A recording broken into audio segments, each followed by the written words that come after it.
1 p.m. on the Pacific clock, 11/23/2022. On with my super senior co-host and brother Max, and we've got William on board, and we've got Tim here, our super hacker from hell, and the guy that keeps us going in the background back there. Tim's been hacking for us for years now. Number one, Tim is our number one super genius who keeps us alive there in the back shadows of the dark shadows, and we're really glad to have him on tonight. I'm not even looking to see who all's here. There's more people here. I just don't know what's going on. Okay, we've got our limit for my non-premium channel on this particular VIP. We've got room for one more tonight here, and that'll be Sandy. She should be popping in any moment now. Sandy's been with her years and years and years. Sandy's a co-host, and she's a senior producer. Sandy's also a witch. She'll get along good with William. Marion said Yes. Marion said Sandy's a witch, William's a warlock. So we're going to put them two together, and they're going to make wonderful, beautiful music together. But she is a witch. She's a good witch as long as you treat her nice. She can also be a bad witch. You don't want to get on her bad side. I tell you, that's one person you don't want to piss off. I tell you, Sandy, she's something else. But Sandy and I have gone round and round so many times. We've gone love hate relationship for 20 years now. We've gotten mad at each other, and we've split up and come back together and split up and come back together. Uh, but it just seems like that's the way it is with friends sometimes. I don't know. Sometimes you don't agree on shit, and sometimes somebody comes on air drunk or something like Sandy, and she gets kind of cocky when she's having her cocktails, and so she gets pissed off at each other. But Sandy, I hope you're not listening. Are you there yet? No, you're not there. Anyway, let me bring back Max back up where I can see him. There he is. Well, Mr. Fauci was deposed this morning, ladies and gentlemen. I guess you know Mr. Fauci went out with a bang. He was deposed this morning, and we don't know. He's been before Congress over 450 times over the last 20 years, and he's been in this game for a long time. But this final deposition was very interesting. I don't have all the details on it yet. I won't have any details until probably Monday or Tuesday. But he was deposed this morning at 8 o'clock. And at the press conference, he said his goodbyes. And you're not going to believe what the son of a bitch said. Good I riddance. bet. I bet William can. No. It's much worse than that. He his last words after all of the shit he's been through, and after all the times he's gotten caught with his pants down, and after all the hundreds of lies he's been trapped into, he said, I want you all to go out now and get your boosters and all of your other shots and all of those coming now because they're so safe and effective. And we want to keep the transmission of COVID down. And he was just grinning like a possum. And I just couldn't believe it, and neither could my other producers. They were like, is this guy retarded or what? Is this guy insane? Is he crazy?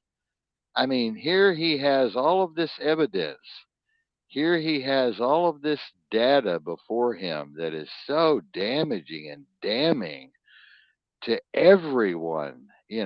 Everyone is going to go down by hanging, if not the electric chair.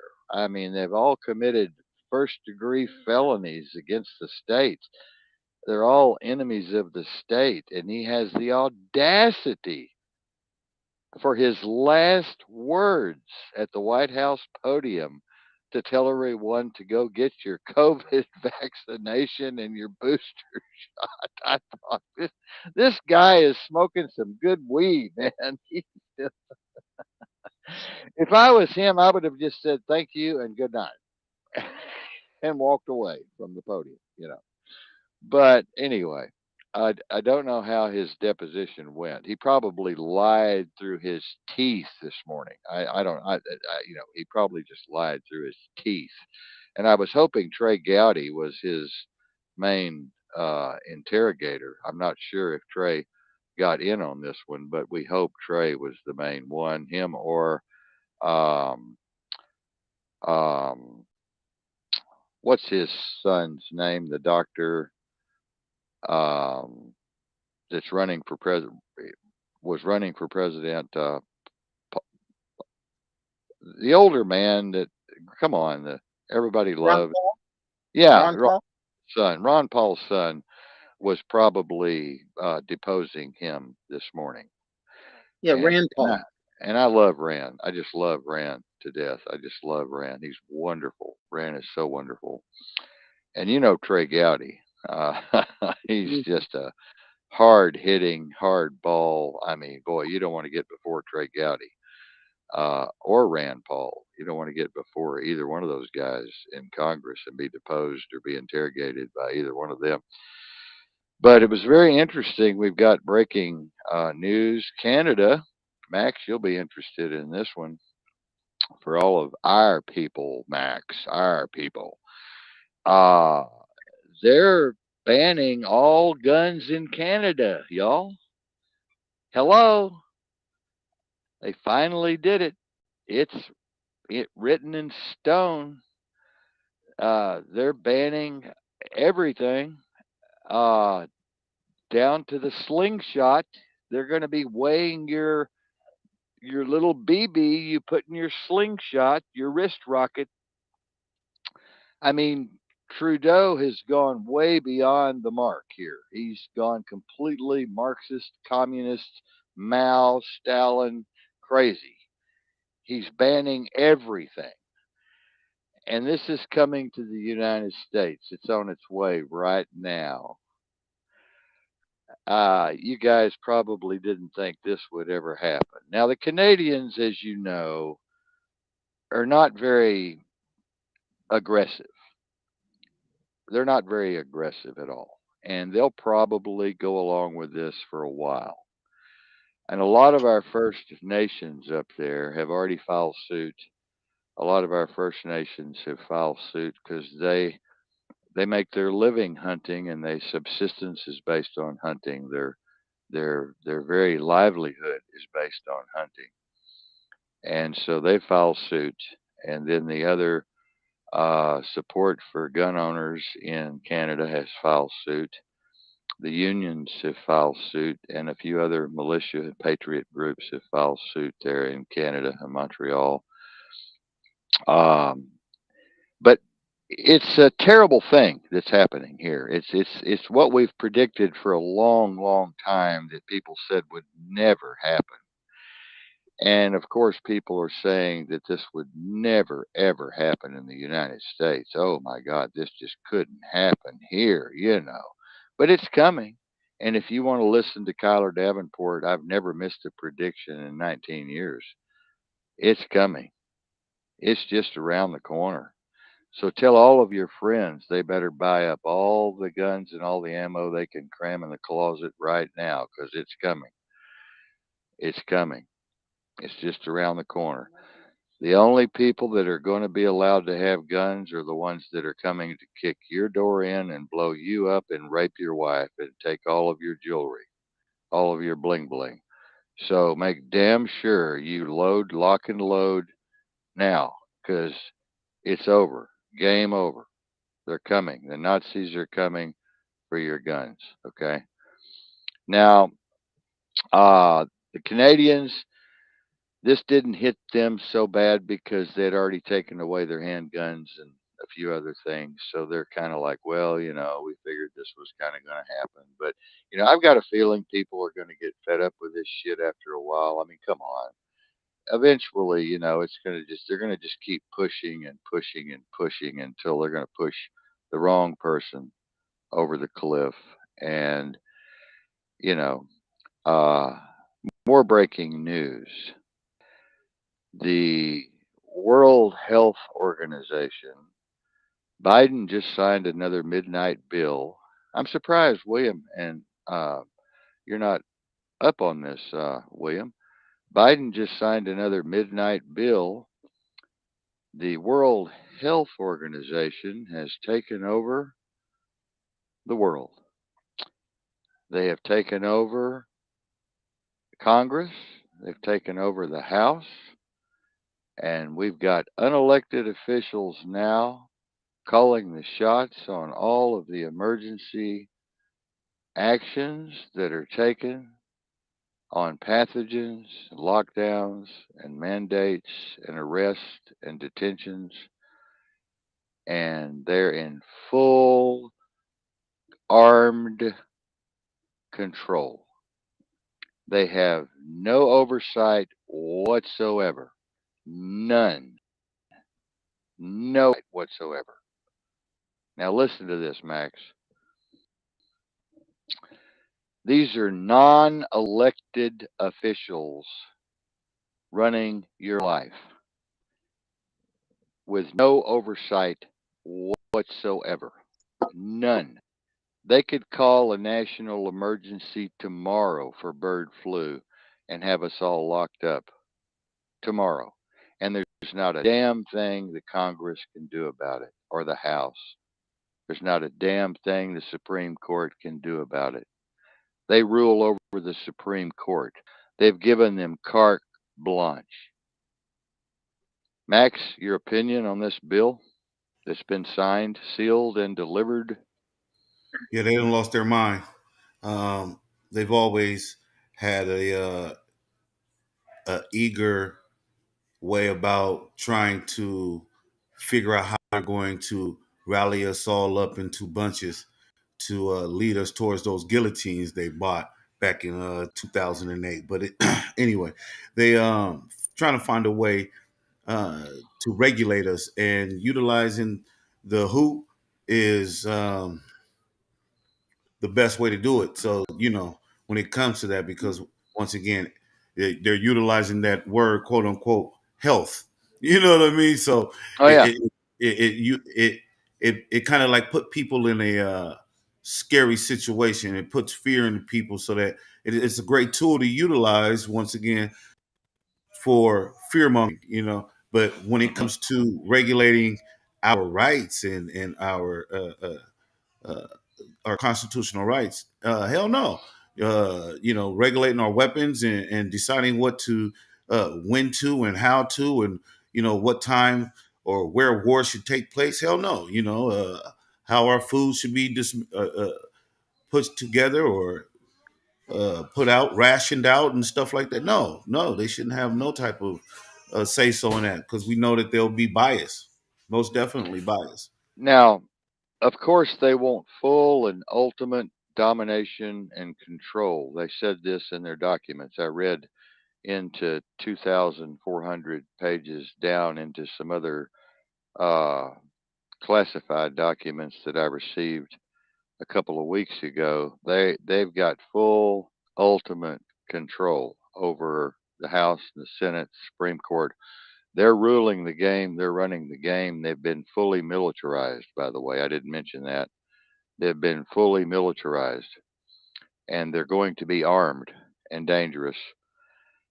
And of course, police departments, our law enforcement will work with them to make sure that everything is copacetic and that everybody follows the rules. Now, statute is not law. I want to let everyone know tonight here, statute is not law. Policy is not law.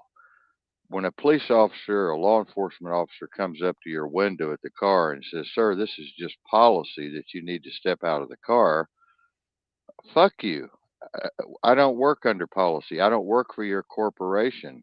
Um, I don't work for your corporation. And if you'll look on manta.com, you can find all of these police departments in Dun and Bradstreet as private corporations.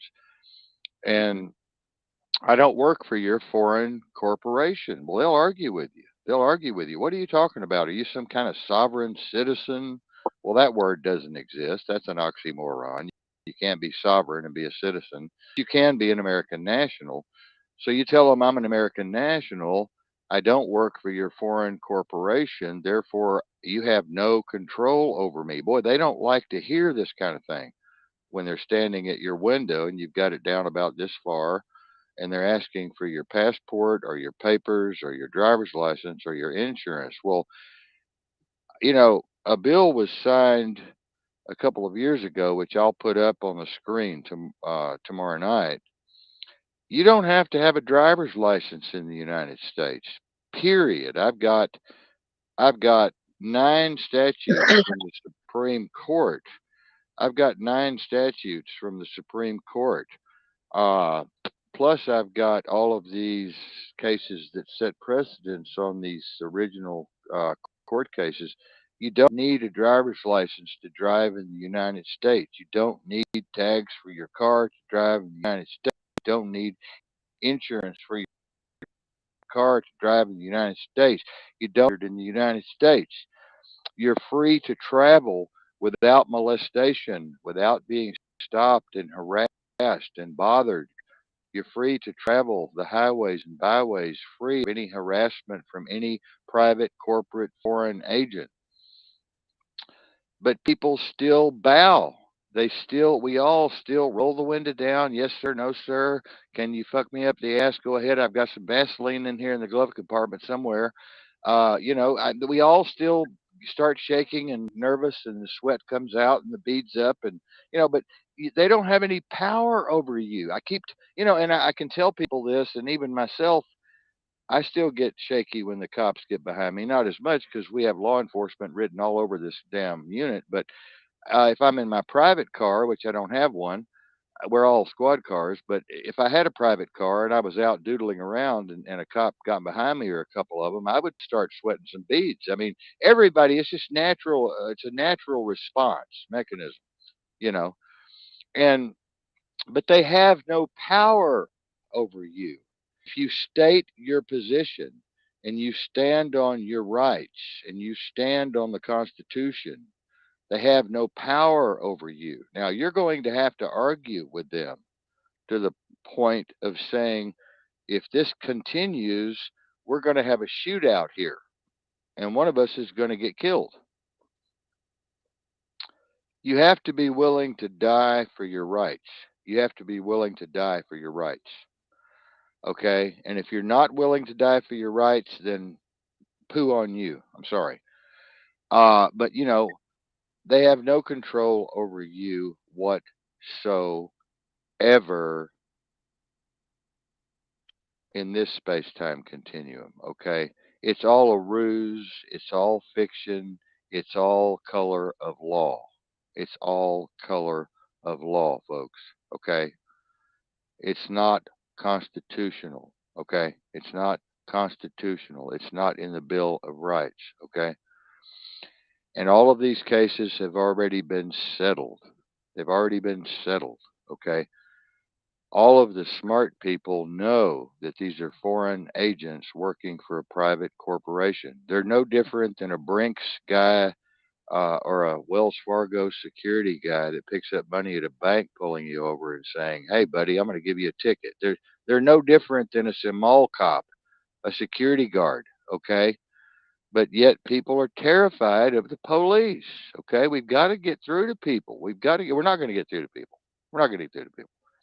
But we've got to try to get through to people, William, Max. We've got to try to get through to people.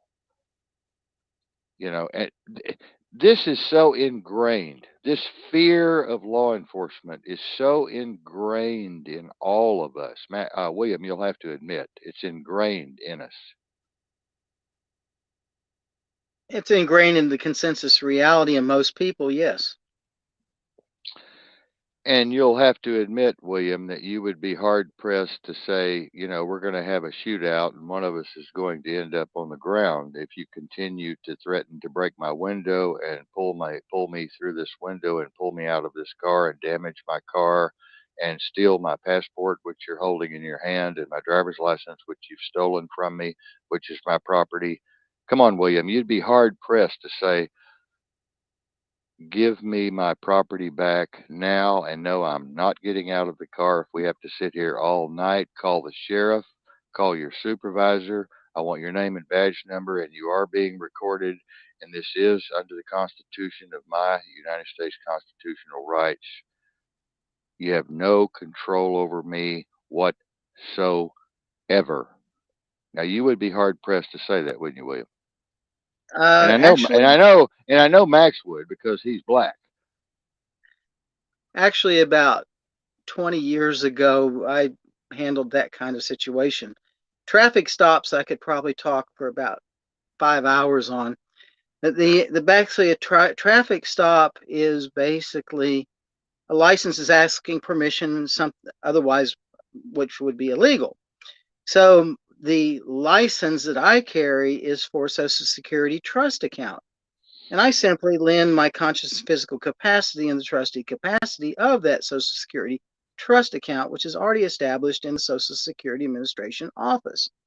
So it's not my license. And if you look on the license, it clearly says William, my last name, TTEE, trustee. So the last traffic stop I had was probably about 15 years ago and 20 years ago in Savannah, Tennessee, in an emergency room working there. All the ER nurses told their officer friends, don't pull Dr. Wittenbach over. You don't want to mess with that shit.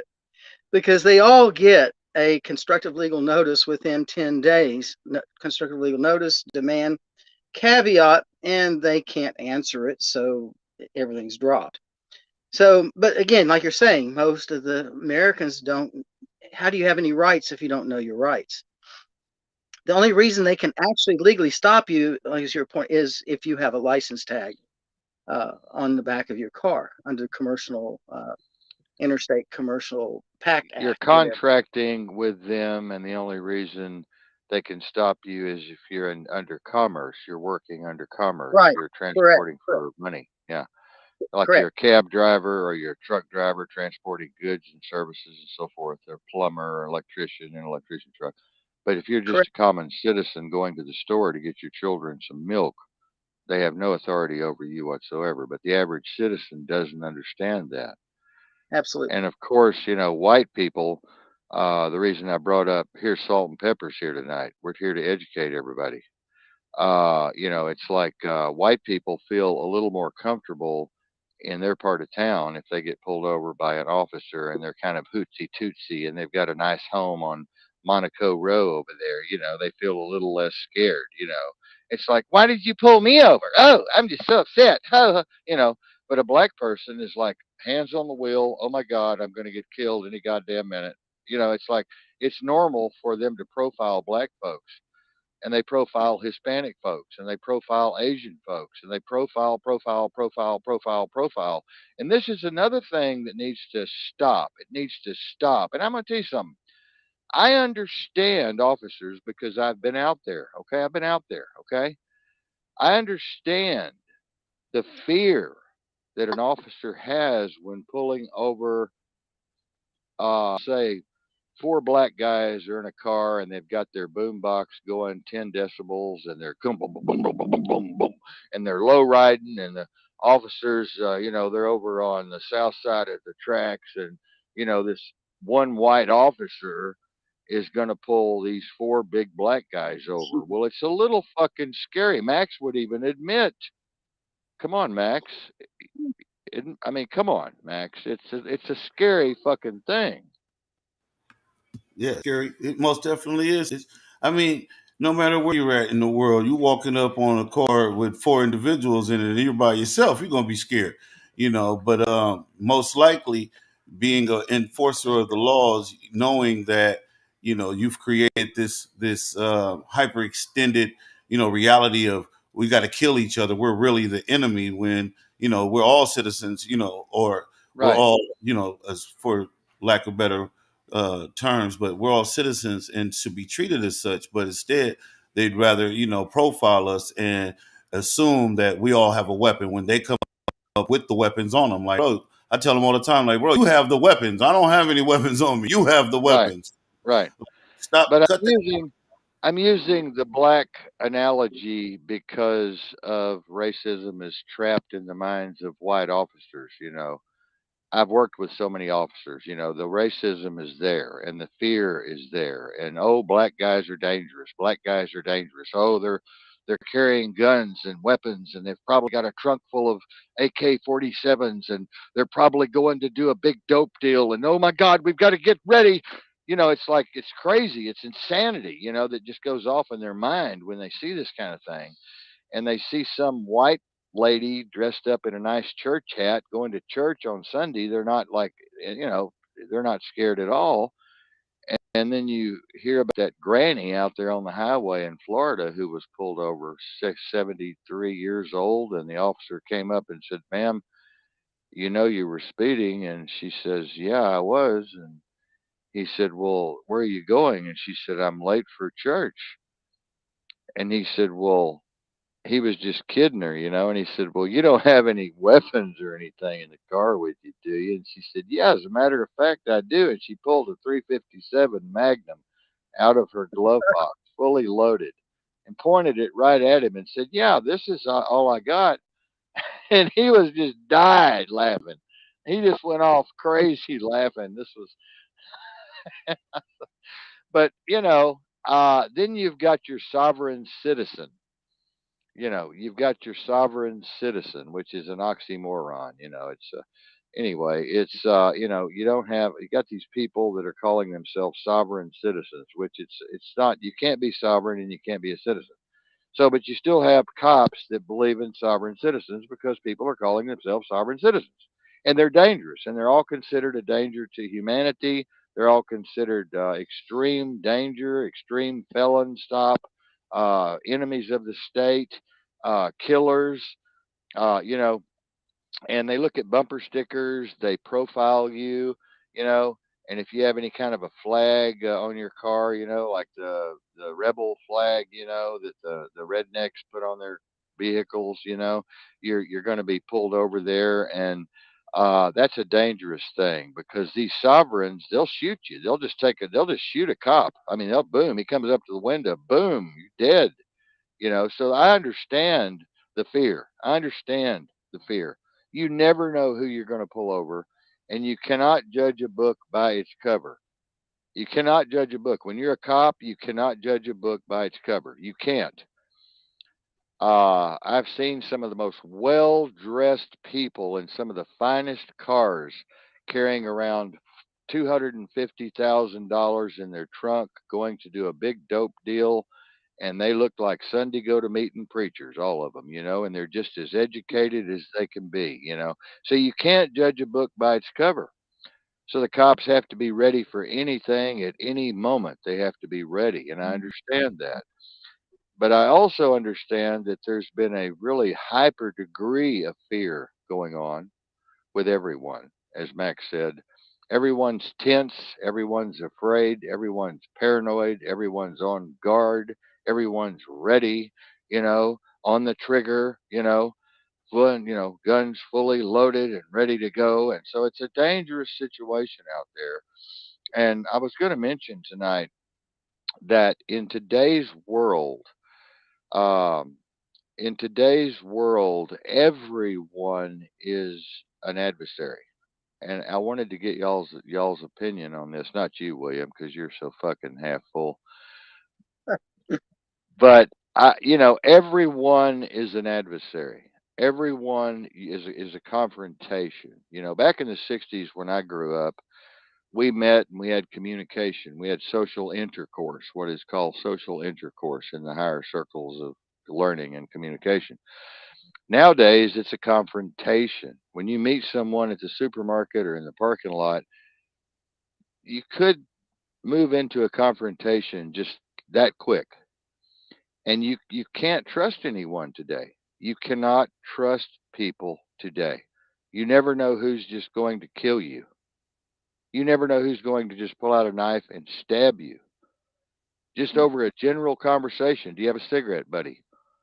Boom, you're dead. Next thing you know, you're stabbed and, or you're shot. And so today we live in a very paranoid, schizophrenic, insane, crazy world, and we live in a world where people cannot be trusted. We cannot trust each other.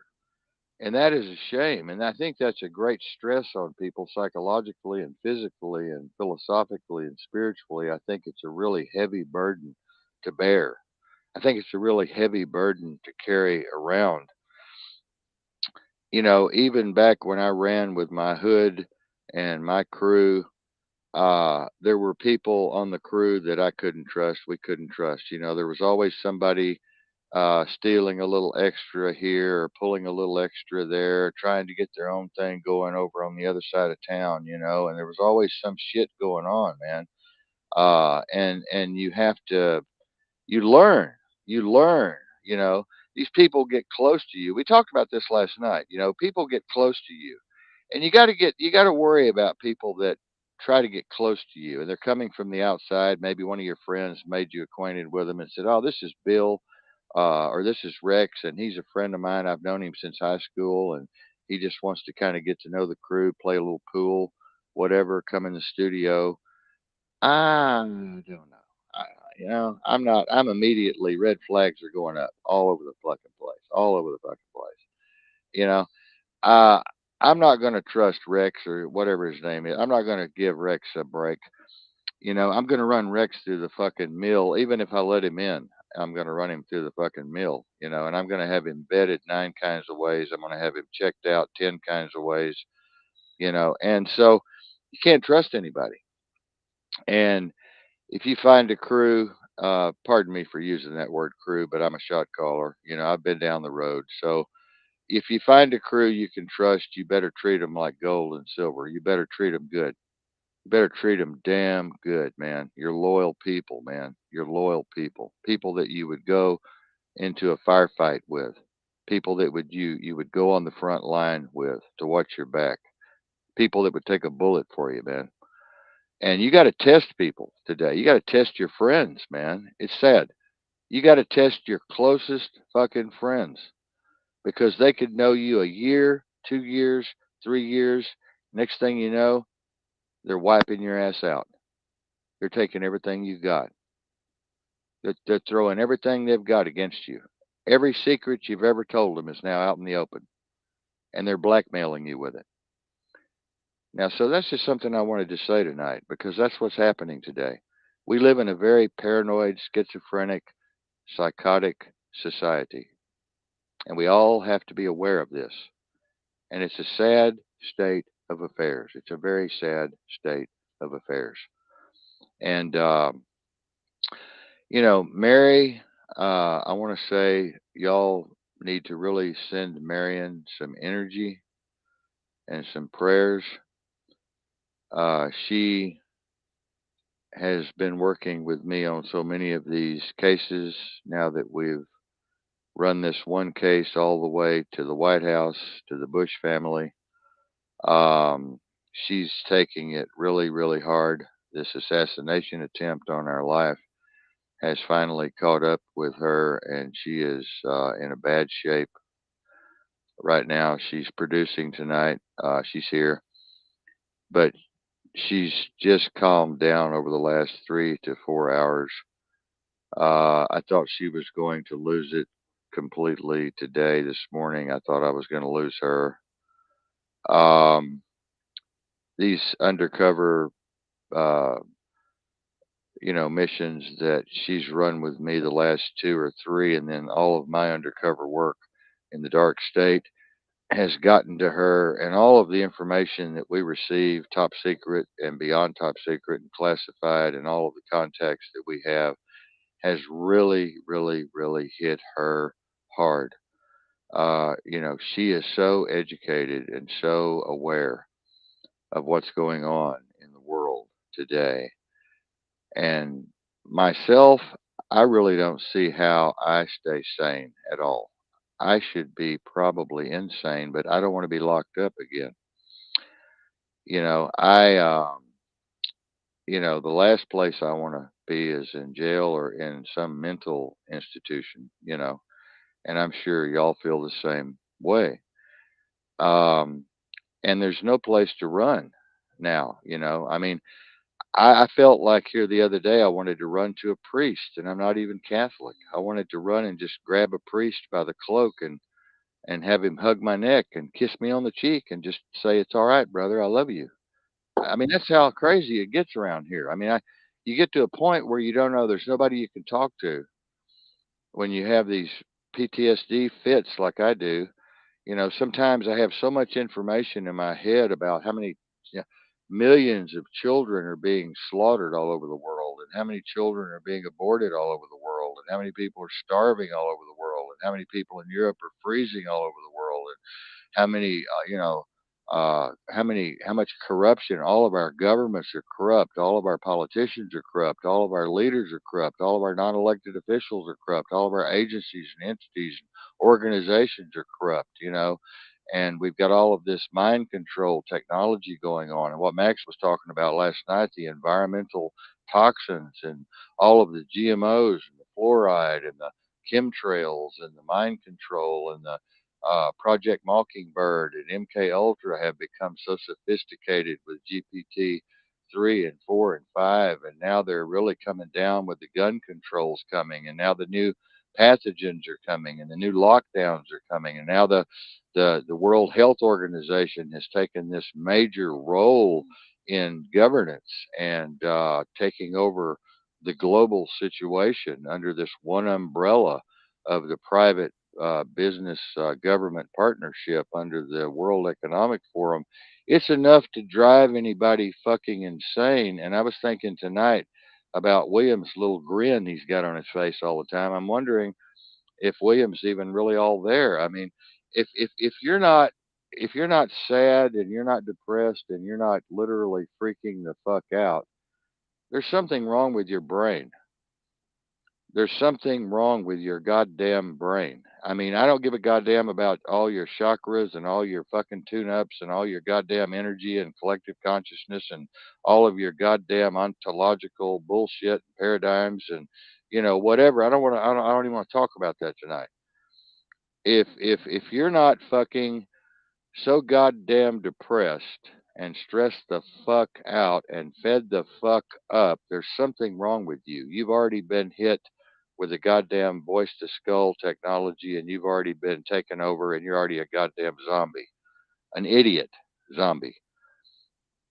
We have so many little children being slaughtered right now. We have so many organs being removed from all millions of children right now and taken and sold to the highest bidder around the world.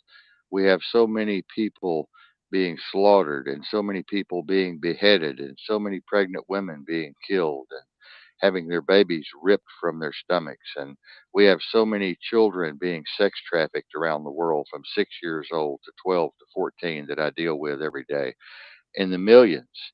And we have this adrenochrome factory going on. I've got 7 factories I'm looking at right now, adrenochrome, where they're taking babies and they're putting them on a concrete slab and fucking them in the ass as hard as they can, while an anesthesiologist is taking the adrenochrome out of their fucking spinal fluid and then taking that and turning it into a viable product and selling it around the world. I've actually got a vial of adrenochrome in my possession.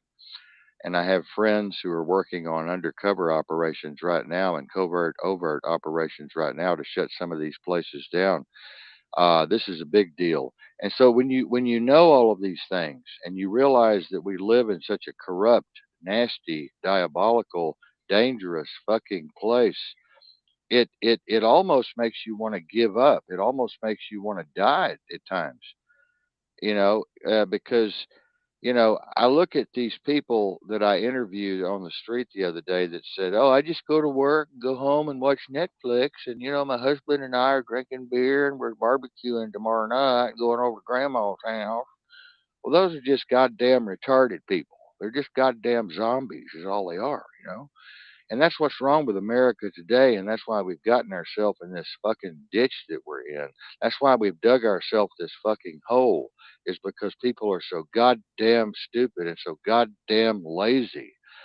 And, we need to be, like Richard Dawkins said, we need to be in people's face, man. We need to be in people's fucking face, and it's a risk. It's a risk to go out there and get in people's face and say, you're a goddamn idiot. You're a goddamn moron. You need to wake the fuck up, and then tell them, all of these people are dying and all these, oh, I don't want to hear that. I don't want to hear that. Oh, you're crazy. I'm calling the police.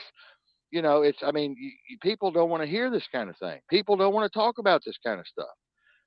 We talk about this kind of stuff here because it's real, God damn it. It's real.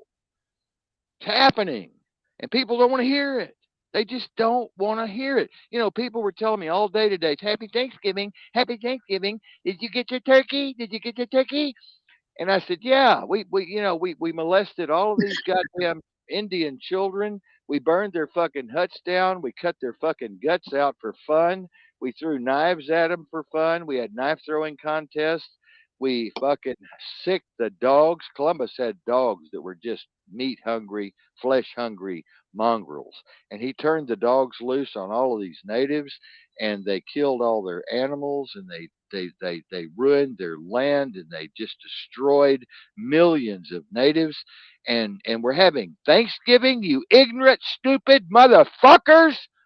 Why don't we have adopt a slave day and just have a bunch of black folks come over and have a goddamn dinner over it? I mean, you goddamn idiots, racist motherfuckers. Thanksgiving, my fucking ass. You dumb, retarded motherfuckers. You white supremacist, fucking racist morons.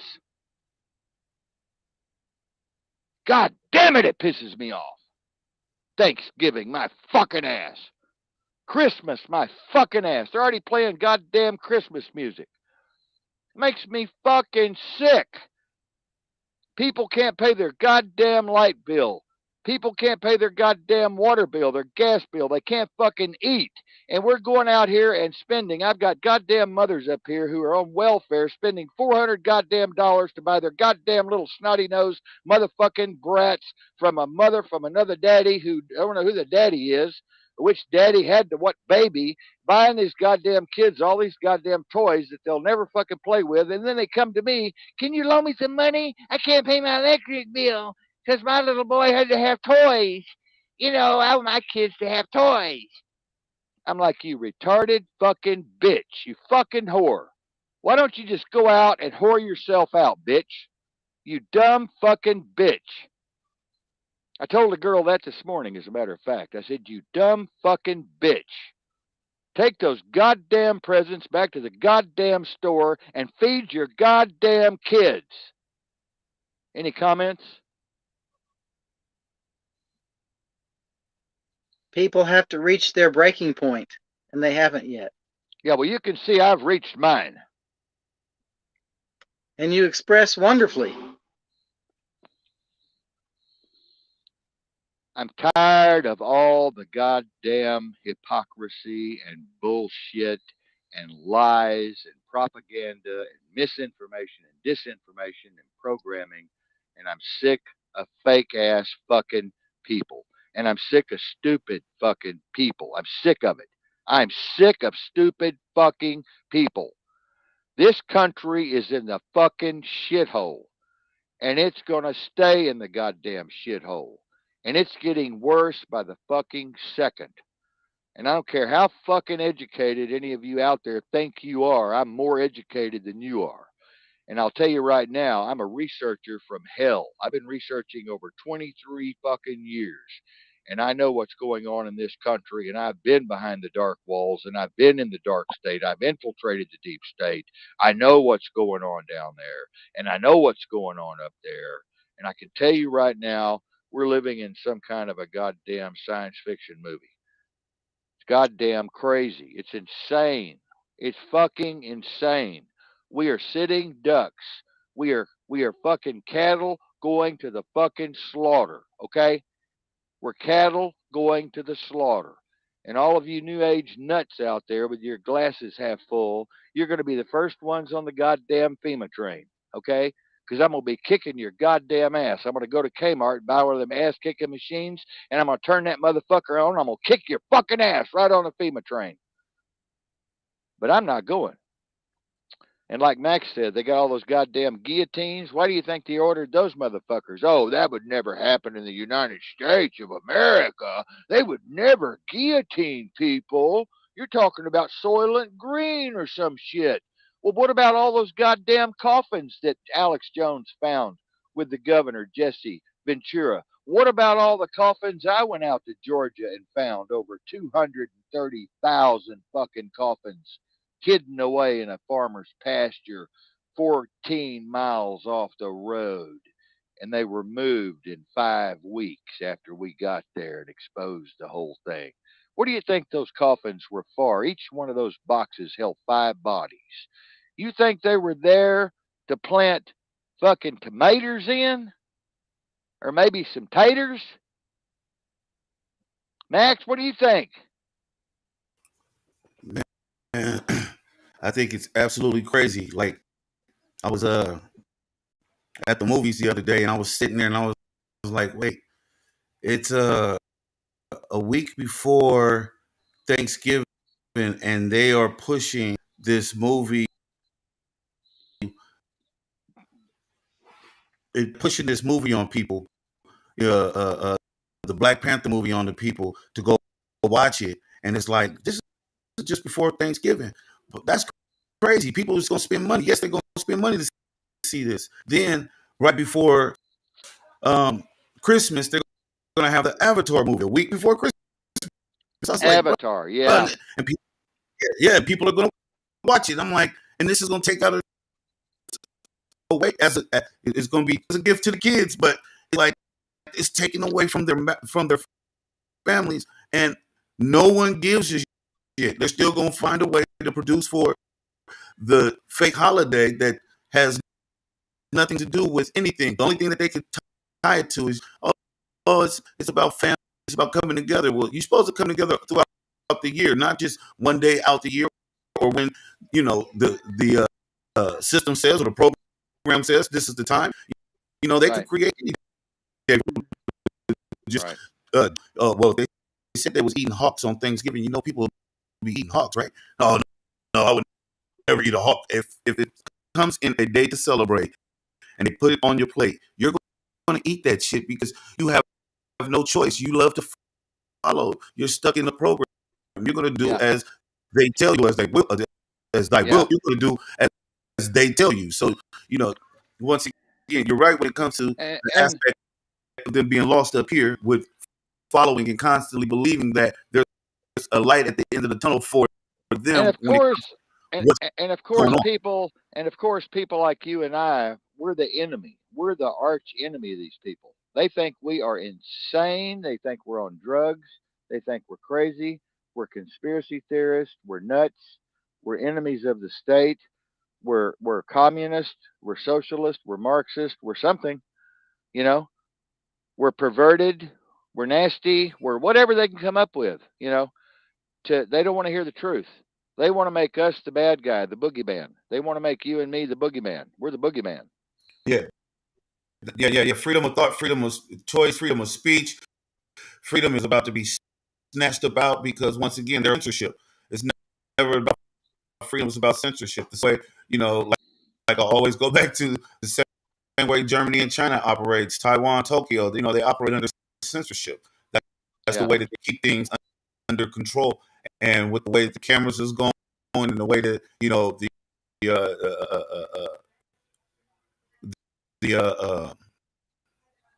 the diseases and poisons is going is coming from over here. I mean, it's just so much that we seem to miss because we're not paying attention. I mean, we pay attention, we catch it, we see it, we share it, we watch it, we open it, we try to decipher what's going on, but the majority won't, and again, it's not popular. It's not told to them by their trusted government or the witch in the white suit.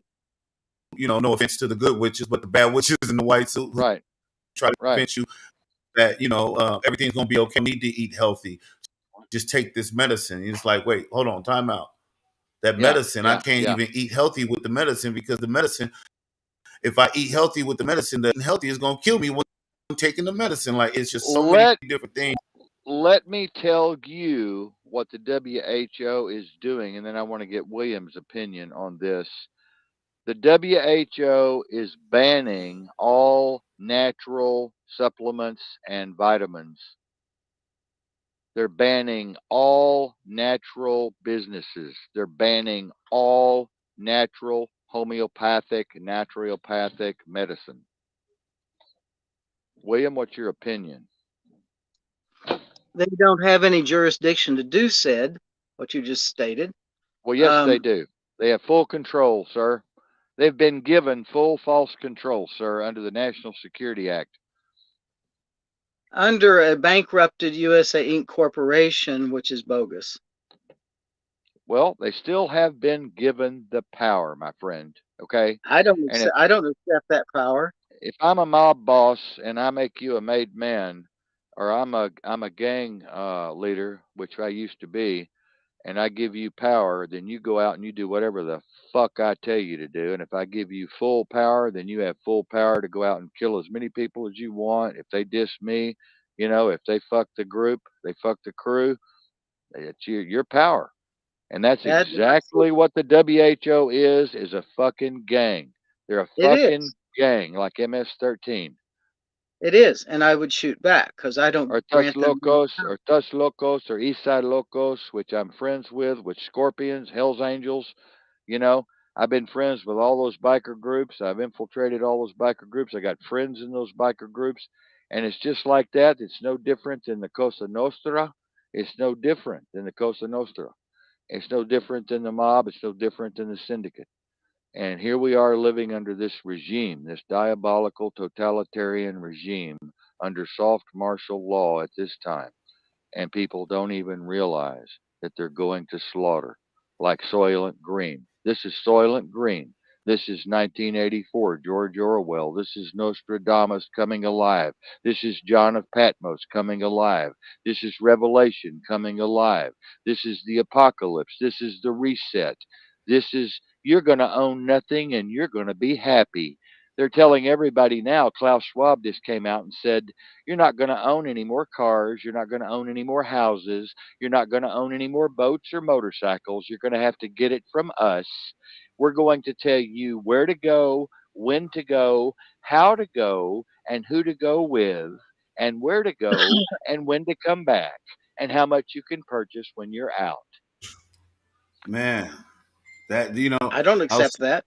I was He just sitting there. doesn't give a fuck. He doesn't give a fuck. I Go was ahead, Well, just then sitting. they'll have Max. to pull my gun from my dead hands. Okay, go ahead, Max. I was just sitting here thinking, for those who don't know or unaware, um, the National Security Act came alive underneath the guise of the pandemic.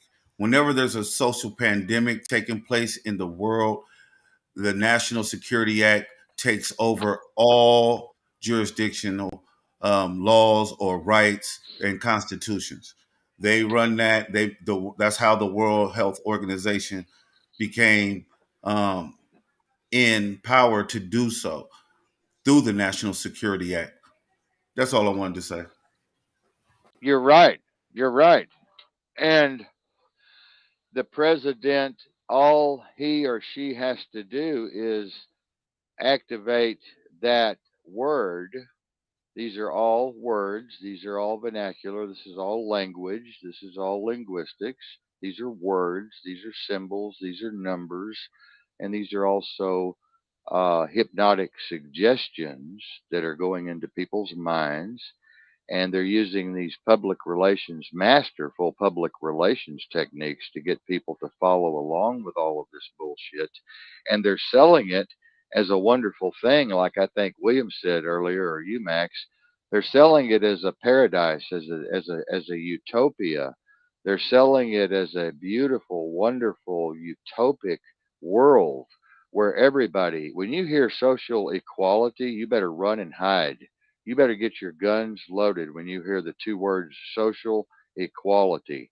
When you hear the word woke, you better run and fucking hide. Because woke is what the left did when they destroyed all of those goddamn cities and all of that goddamn property with Black Lives Matter. And they went in and they worked with the FBI, destroying all that property, killing all those people, and taking all that money in. Black Lives Matter, under the guise of Black Lives Matter, has put all 900 million fucking dollars in the bank, and they haven't helped one black person go to one school, go to one cancer hospital. They haven't fixed up one neighborhood or one community or built one church, or they haven't solved any hunger problems or any homeless problems at all. All they've And they done, just like the TV ministers, is buy a new jet, a new helicopter, a new mansion. Go ahead, Max. and they donate to Blue Lives Matter Oh, and of the fire course, they've got department. them in their pocket. They They've know, got them in their which pocket. is no problem, They've got but all they've got all the top prosecutors in their pocket, in their back pocket, Max. They've got yeah, all the district attorneys in their back pocket, Max. yeah, they changed that. They turned that around real quick. They gained possession of that movement, and or should I say, hijacked that movement, and once again held the money hostage like they do with all these programs. What pisses me off is Black Lives Matter started out with good intentions to help black folks and to Yep. work with the community as a whole and to Yep. work with people. And then they were infiltrated, like Anon was infiltrated. I'm an original Anon veteran. I'm an original Anon member, one of the first. But before Anon was infiltrated by the National Security Agency and the CIA and MI5 and a few other agencies that I don't want to mention right now, they were all good intentions. Okay. Now we don't know who the fuck Anon is, or what the fuck Anon is, or what their fucking objective is, or even who they are. Everybody claims to be Anon now that runs down to Walmart and buys an Anon mask or wherever they get those damn things on Amazon or whatever. They claim to be Anon. Anytime somebody claims to be Anon, just say, fuck you. Fuck you. Get the fuck out of here. Get the fuck out of here. Because you're not going to know who's Anon. Okay? You're not going to know who's Anon, just like you're not going to know who's with a goddamn company. Except for maybe me talking about a couple of rogue missions, okay, in the peripheral. But nobody's going to goddamn come up and tell you I'm with a Central Intelligence Agency. I'm a field agent. I'm in covert operations. I just got back from Pakistan. Nobody's going to come up and tell you I'm an Anon. I'm Anon. I'm Anon. I'm Anon. No, fuck you. Fuck you. You're not Anon. Fuck you. And nobody's going to come up and announce themselves at a party with a diverse group of people there and tell you they're with the Black Panthers or any other goddamned real organization. Okay? So it's all bullshit. It's always turned into total bullshit and mishmush. That's why I say you can't trust anybody anymore. You can't trust media anymore. You can't trust your neighbors anymore. You can't trust your friends anymore. You can't trust your own goddamn relatives anymore. And by the way, speaking of that, wait a minute. I have to come in the bathroom and smoke with a fan on so Marion doesn't have a choking fit. She has bronchitis really bad. Um, I sent the cavalry in to Jose today. I bet you those motherfuckers at the hospital are shitting their fucking pants right now at that mental hospital. I sent the whole goddamn cavalry in today, buddy. I mean, I sent the fucking cavalry in, man. Marion and I. Woo! Lord have mercy. We sent the sheriff's posse in. We sent the sheriffs in. We sent the goddamn detectives in. We sent the goddamn Department of Human Services investigators in for senior abuse. I bet you those people are shitting their fucking pants. What do you want to bet, Max? They should be. I mean, especially when they running false. operatives like they are, or should I say operations like they are underneath the, what I'm saying, guides of helping and health and all this stuff. And they really just holding tank basically of a baby FEMA camp, you know, holding people hostage because of the way that they think, trying to douse them with medications so that they can be labeled as insane and crazy. You're not going to believe who Jose's roommate was. Not going to believe who his roommate was. Who was his roommate? Eric Estrada's son Wait a from minute. Chips. Wow. Punch the punch. He Punch. said his he said his daddy was so abusive and so mean and so cruel he wanted to kill him. I believe it. He said Jack, the other guy that he ran with, the white guy, the partner that the Chips, what was his name? Mary? John. John, his partner. Uh, he said he was the sweetest guy in the world. Sign autographs, hug people's neck, kiss old women, hold babies. But he said Eric Estrada was a total son of a bitch. He'd just tell everybody, fuck you, go into his trailer and leave, wouldn't sign autographs, wouldn't shake your hand, wouldn't talk to nobody, hadn't talked to his son in years. And now his son's locked up in that mental institution with Jose. That's But crazy. we sent the cavalry in, baby. That's We good. sent the cavalry in, man. Marion was so happy. That's what put a smile on Marion's face because that's what we do, man. We got the cavalry, man. We send the cavalry in. If one of you guys gets in trouble, we send the cavalry. We send the whole fucking cavalry, all of it. We open the gates. But you think somebody would do that for Marion and I? Hell no. I know you would, Max. I know you'd make a few phone calls, and I probably William would make a few phone calls for Marion and I. But there's I would. very few people out there that would get involved like we do. I mean, we go all out, man. We go all out. I mean, we're not going to let these motherfuckers run over one of our friends and kill him. They wanted to give him remdesivir yesterday. They were trying to get him to take all of this COVID protocol, and I told that nurse, "Get the fuck out of his room. We're sending the police in on you guys." She ran out of the fucking room. I said, "You guys are all going to be arrested. You motherfuckers are all committing felonies. Every goddamn one of you are committing a goddamn felony." She ran out of the room all pissed off. She didn't come back. She left for the day. She didn't come back. But I can't wait to report on what's going on. We got another senior citizen right now we're working on, fixing to take their landlord to the court system. They're letting their toilet fall through the floor. Their bathroom wall is caving in with black mold all the way up the side. They're 77 years old. Can't even use the toilet without moving over and falling off into the bathtub. They can't get in the bathtub because it's one of those gigantic, heavy ass 500-pound fucking stainless steel fucking tubs, and they can't get in it. Hadn't had a bath in 2 months. We got to take them to the motel to get them a bath tomorrow. And so we're sending the cavalry in on that bunch tomorrow. And then we've got three other cases we're working, senior citizen cases we're working. But we don't have any help here. I was going to say it's amazing, and I'm not coming down on you or William at all, but I'm just saying you guys don't know how big we are. I haven't sent you guys. Actually, Marion did send you guys our part of our network, but Marion doesn't think that either of you have had time to open the whole thing up yet and look at it. I haven't received it, but send it to my email with attachments. I'd be happy to read it.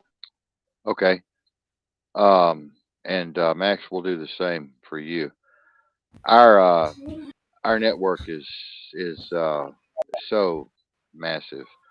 We have so many uh, agencies and organizations and entities that we're connected to. It's just literally unbelievable. And as of next month, we're moving to 30 social platforms, including Rumble, which is uncensored, completely uncensored. Rumble is wonderful.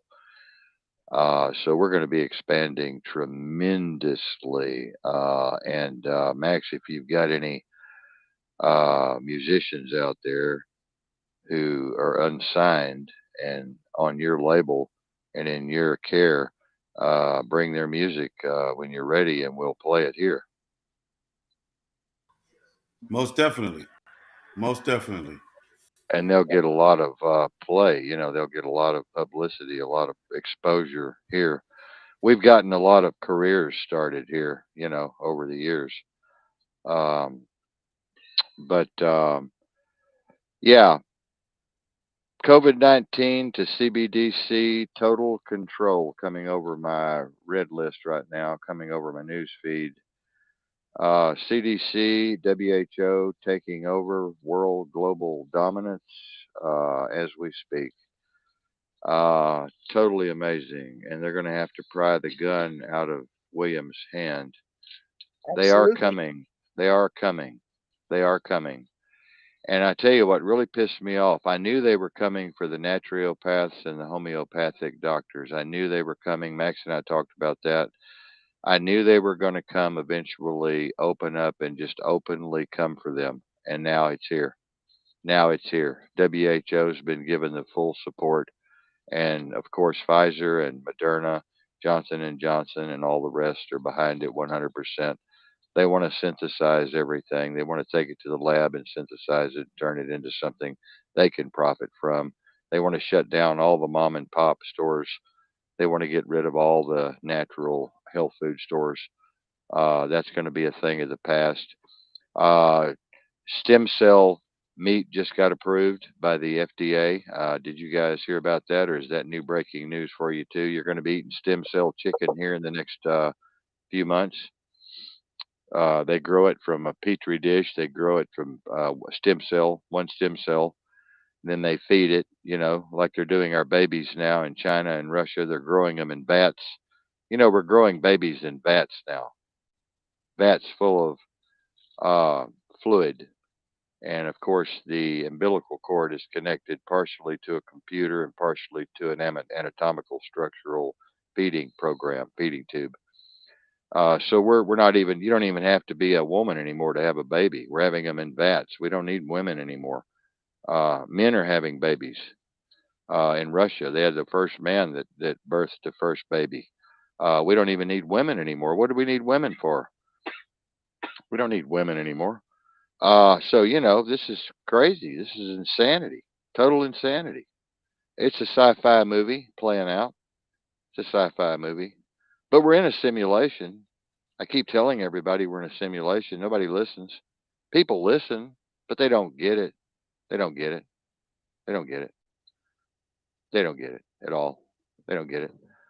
I say you tell people we're living in a video game. We're being programmed with video game algorithms, and oh yeah, sure, right, I understand. Oh yeah, yeah, yeah. They don't get it. They don't get it. They don't get it. And if it's a game, that's why I was talking about ultimate truth last night. We've never seen ultimate truth. No one's ever experienced any kind of ultimate truth. There is no such thing as truth. Truth is subjective. Truth is whatever you think it is, even if it's empirical within the capacity of our ability to analyze whatever facts we may deem facts, And what is science? Science is to refute all experiments, to overcome and outcome and overstep and kill that fucking experiment and make it better and better and better and better and better and refute it. It's not good enough. It's not good enough. It's not good enough. It's not good enough. Disprove every formula, disprove every experiment. That's science, and that's what we're doing. And that's why we've got EPT 5, EPT 6, EPT 7, EPT 8. That's why we've got this computer with 125 billion parameters right now. That's running the world, by the way. AI is running the world along with the WHO and the CDC and George Soros and Rothschild and Bill Gates and the Hillary Clinton Foundation and all the rest of them. Um, I can't say anything good on this show. It's over. I mean, game over. John and I were talking the other day. John LaCrone and I were talking, and he said, "You're right. Kiler. He said, I thought you were really one of the most pessimistic son of a bitches on the planet until recently. But he goes, you're right. There's nothing good to talk about. There's absolutely nothing good to talk about unless you're mentally retarded. I mean, you have to be mentally retarded to really think there's something good going on around here. There's not anywhere in the world, okay? In the fucking world, okay? They've dominated the whole fucking world in the simulation, okay? Now, there's illusions of goodness, there's fantasies of goodness, and we can still do our entrepreneurial thing. I talked about that last night. We can still play our games and go into studio and cut a few records, and I can do my CD and I can write my book and I can get it published on Amazon and blah, blah, blah, and lulu.com like I did last time. I'm out there published. I can write my poetry. I can do my spoken word. I can play my guitar like I do, like a mad motherfucker. I'm a guitar playing motherfucker, and I sing. Y'all have heard my voice, I guess, and I can do all these things, and I can try to have fun. We can try to have fun. Marion and I said. Mary said this morning. She goes, um, "How do we do it? How?" She said, "I just want to get out of here. I just want to drive." I just want to hit the highway and drive like a motherfucker. I want you to do 100 miles an hour. So we got out on this road here that we frequent, and I just punched that motherfucking 5 speed. I've got a fucking race car, man. I punched that fucking 5 speed. We were doing 110 miles an hour, man. We were just letting it fly. Marion was just grinning like a fucking possum. She was so happy, man. Her fucking hair was flying out the window, and fucking trees were whizzing by like they just all you could see was a blur, man. And that did some good for us, just to get out and just blow it off, man. Just blow it off. You know what I mean? And that's what you need to do every once in a while, to get out of this shit is just get out there and do something crazy, man. Like I'm going to start flying again. Bill died, my pilot died. My friend, he was an alcoholic. He died with cirrhosis of the liver, and his wife took over the airport, and she was thinking about closing it down. So I couldn't go over there and fly my chopper anymore. I couldn't fly my Cessnas anymore. And she was like, "Oh, I can't let you guys do what Bill did. He was crazy, and y'all were both insane, and you and Bill were all crazy. You're a bunch of cranky old fucks, and you could going out here flying these airplanes without flying, without flying, without filing any kind of flight plan or anything. I just can't let y'all do that anymore." And I'm like, "Why? Here, have a whiskey, have a drink." you know. And so anyway, that's I'm gonna start flying again though, but I'm gonna start flying unlicensed aircraft where you don't have to be licensed. And there's 27 of those I'm looking at right now, and the cheapest one's $22,000. But that's a dream. That's a dream. If I get Project Unicorn going, my board's going to be rich, and I'm going to be rich, and that's going to be great. We all deserve it. Max deserves it. Tim deserves it, and Sandy surely deserves it. And I've gotten rid of the rest of the board. I'm getting ready to elect a couple of more board members here in the next Marion and I in the next 3 or 4 weeks. And I am forming my own world court, um, and I am going to be one of two United States judges on that court. And I've got a feeling Mr. Max here is going to be the other judge on that world court. The great thing about a world court is you don't have to worry about having a criminal background or any kind of thing going on like that. And there's a lot of secrets behind social compact. There's a lot of secrets behind sovereignty. There's a lot of secrets behind being an American national. There's a lot of secrets behind the world court that people don't understand. And it's not like, to be a politician today, you've got to be a crook. You've got to be part of the mafia. You've got to be at least kill somebody. It's kind of like going to prison. If you hadn't killed somebody, you're probably going to get beat up the first day you're there. But if you've killed a couple of people, they'll welcome you with open arms. Hey, come on in. We love you. But especially if you killed a cop, I mean, you'll be like king shot caller. But it's like with us, with Marion and I, we are like, how do we have fun anymore? I mean, What's your opinion, Max? I mean, you haven't been in this like I have for 30 years, but I mean, you've been just homicide after homicide after homicide after homicide after homicide after homicide. I've worked, and today we were up at the morgue after we left the funeral home. We were visiting 5 funeral homes over the last couple of 3 days. But we went to the morgue today. We cut up a few bodies. I assisted with an autopsy, and we had fun doing that. And blah blah blah. I cut the brain. They let me take the brain out with a little circular saw, and that was cool. I hadn't done that in a while. And Marianne got to do part of the V cut, and it was fun. We ripped out some organs, and we had our moment, and then we came back home. And that's the kind of fun we have. People are like, whoa, y'all are weird. That's fun to y'all? Yeah, it is. That's the kind of weirdos we are. But that gives us a rush. But Max, what's your opinion on separating the reality of this horrible, nefarious, diabolical shit that's going on all over the world, and we're being completely consumed with all of this poison and all of this draconian measures, and we're being completely subdued and enslaved by our own governments and our own corporations. How do you separate that out? You personally know more than most of your friends now. I mean, or maybe all of your friends. I mean, how do you separate that out when you're in the studio? How do you and sleep at night when you go to bed? Does it bother you a little bit? Does it?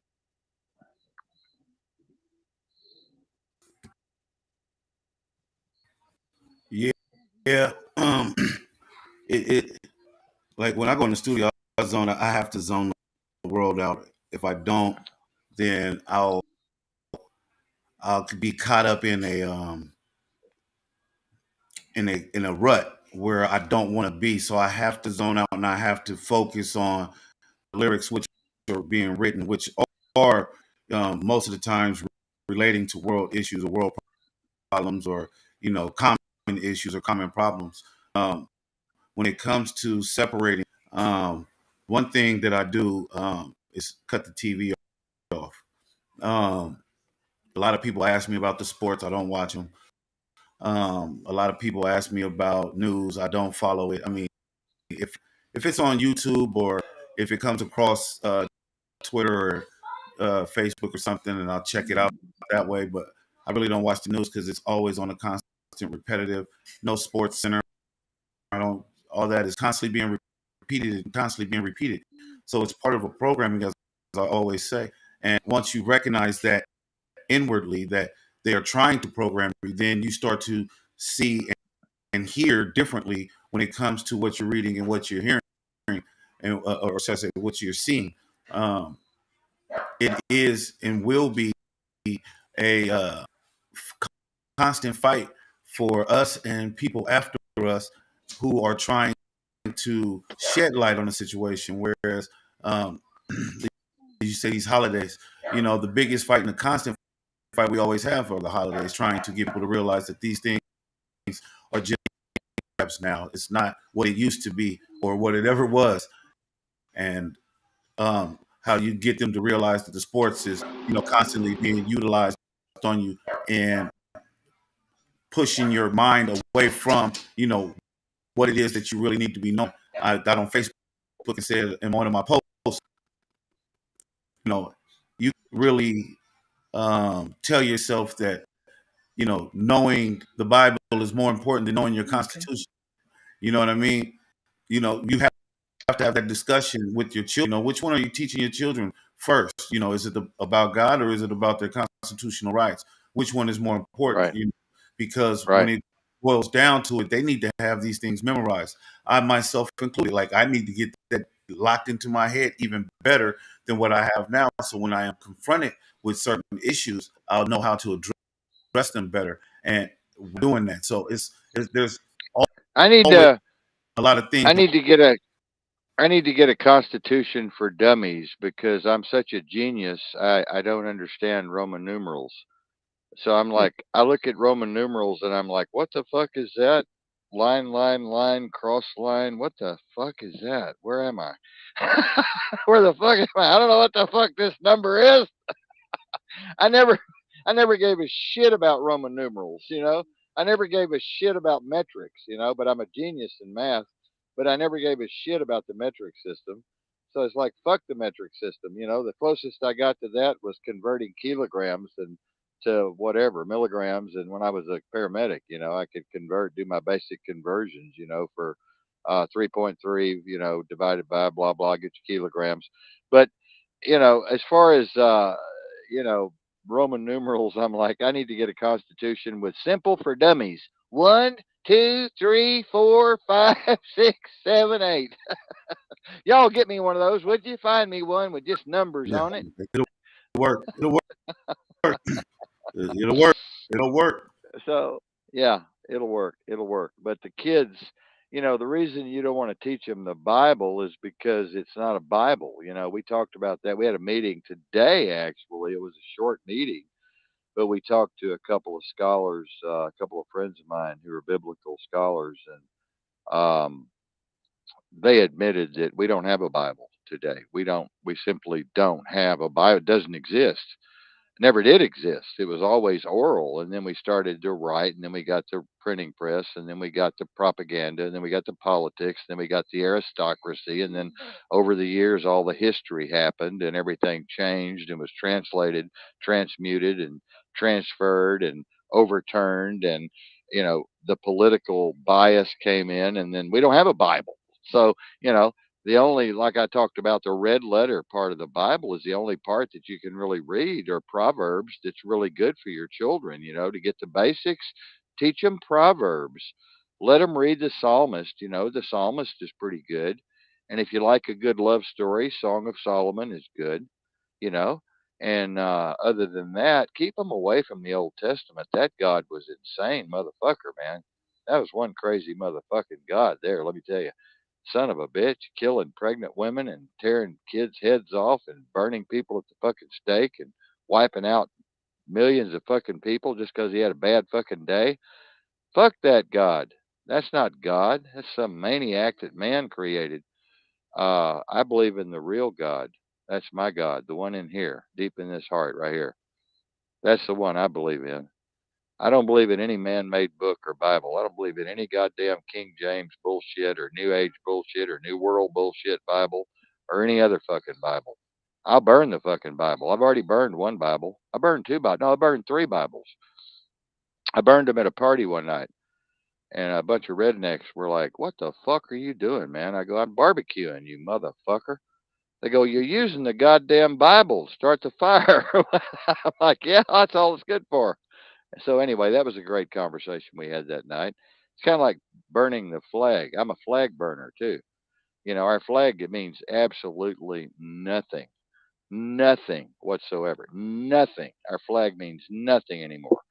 And you know, the gold fringe flag, I'm sure William's very familiar with. You know, the Yeah. maritime flag, and you know all these different things that people don't understand. You know, the Confederate flag and the wartime flag that was before preceded our flag with the 50 uh, stars on it. But William, any comments so far on all the commentary we've had going here? No, I think you've been very point on, and it's frustrating because how do you wake up people who are asleep?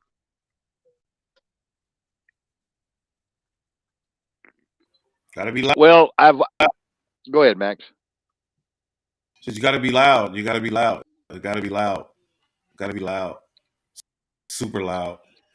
I've also learned, Max, from dealing with Marion's mother. She's a staunch Nazarene, staunch Baptist, Nazarene, Christian, staunch. God's going to fix everything. God's coming to fix everything. Oh, that was God's plan. Well, 40,000 people just got killed and so and so and so and so. Oh, that's God's plan. It's all right. Jesus will take care of it. It's okay. You know, it's like people like that make me want to puke in my mouth. They just make me want to slap the fuck. I want to bitch slap them. You know, it's like, you stupid motherfucker. God will take care of it my fucking ass. You know, God's not doing a goddamn thing to anybody anywhere right now. And God doesn't even exist like we think God exists. We have no comprehension of what God is, who God is, where God is, if God is. We have no comprehension of in what form God might be in, energy, frequency. People talk about all this kind of bullshit, Tesla bullshit. But nobody understands any of that shit. We don't even understand electricity, for God's sakes. I talked to two master electricians. They were on my show. They said, we have no fucking idea how electricity works. We just know that it works. We don't have no fucking idea how electricity works. We have no fucking idea. But we understand how to use it, but we don't understand where the fuck it comes from or how it's generated. Even in the Earth, if you want to go to the Earth's core, the Earth's core runs at 150 megahertz. At the center of the galaxy, it's 150 megahertz. But if you go on out, like William was talking about, you have different megahertz, different frequencies, different energies, and different organs in your body, and different chakras, and different things like that. You have different energies, different frequencies, and they run at different attenuation factors and so forth. And that's all important, and that's all good to talk about ontologically and epistemologically. But um, at the same time, we really don't understand anything. If you talk to a physics professor, I study physics, I'm big into physics, and any physics professor will tell you we don't know what the fuck we're doing. We have no fucking idea what physics is about. Anybody that says they understand physics, I was talking to one of my physics professors up here at the college. He said anybody that tells you they understand physics, they're an idiot. They're a total fucking idiot.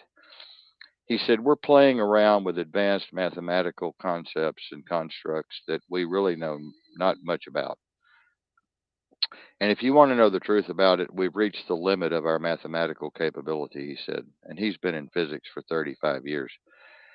He was in physics with Dr. Terry Hill, who Marion took care of, the thermodynamics creator of thermodynamics. We took care of Dr. Terry Hill here for a while with the Secret Service all around us. Mary was his caregiver. But he said, we don't understand how any of this shit works. We don't even know what the atom is. We particle physics. We don't know what these particles are. We have no fucking idea what these particles are.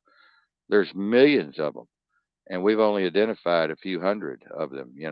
And we don't know what the fuck they are. We don't know how they have these trajectories or why they move in these certain trajectories or why some protons repel other photons and why some muons repel other quarks, and some quarks are spinning this way and some quarks are spinning that way, and spooky particles at a distance, and the split particle experiment. Oh, whoa, look at that. Wow. The observer changes whatever. I mean, we don't understand any of it. We don't understand any of it. And it's amazing that everybody thinks they're so fucking smart. And Sadhguru says the smartest man will admit that he is most ignorant. The smartest man in the world, wisdom, he will say, I don't really know. I'm an observer, I'm a watcher, I'm listening, I'm analyzing, I'm thinking. That's what you do when you have wisdom. You don't go in there and say, I know this and I know that and I know this and I know that. No, listen to me, I know this and I know that. You're just an idiot. You're just an idiot when you do that. Sadhguru said, of course, Sadhguru, he always tells people he's ignorant and uneducated. Son of a bitch has a PhD or times two, but he always tells people how ignorant he is. He's so humble. Some people hate his guts. I love him. He's outspoken like I am. He's one of the greatest gurus, one of the greatest sages I've ever known, besides mine in Tibet, that I studied under for over a year. But I think I told Marion, and Marion, I think, told William that I was in a monastery for a year and I wasn't able to speak for 10 months. I was unable to speak for 10 months. I pounded the rice in the pouring down snow for, oh God, way too long so the monks could sit on the floor and eat.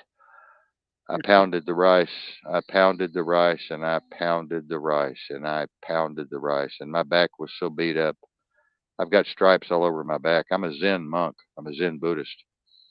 I studied 8 forms of martial arts.